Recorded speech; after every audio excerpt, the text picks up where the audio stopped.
Today, let's go over a pretty famous question. This one's called first bad version, and I think it's a good question because it teaches you how binary search works, and it's foundational.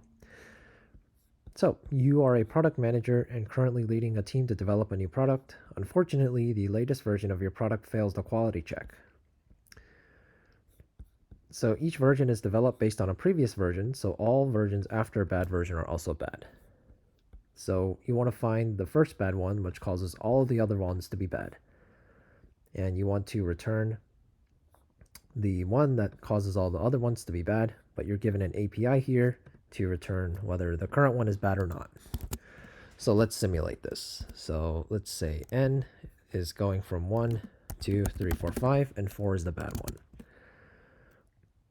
So at each turn, we're going to start with a midpoint. And then we're going to ask if this is bad or not, because that's what the API tells us. If it's not bad, then we know that anything to this side will not be bad because it's already sorted, right? It's smaller than the current one.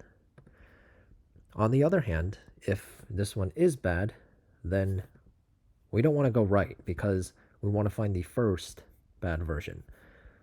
So there could be a bad egg causing the current one to be bad as well, right? So just because 3 is bad doesn't mean that 2 isn't the first bad version, because 2 could be causing 3 to be bad.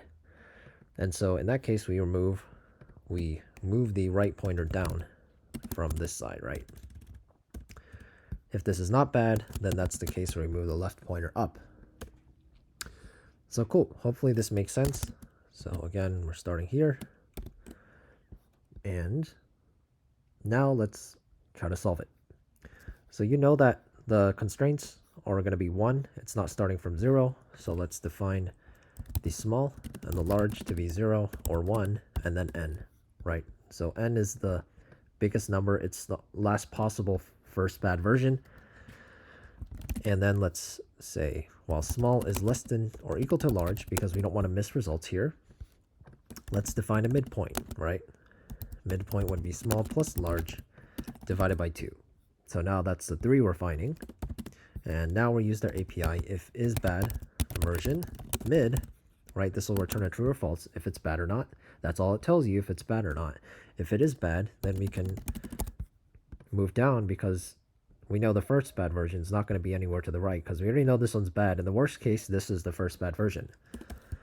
If that's not the case, right? So if this one's not bad, then we got to find the first bad version on the right. Everything has to be to the right because we know that this one's not bad. How would the ones before it be causing this one to be bad? That's not how it works. Only the ones to the right can be causing it to be bad. And then at the end,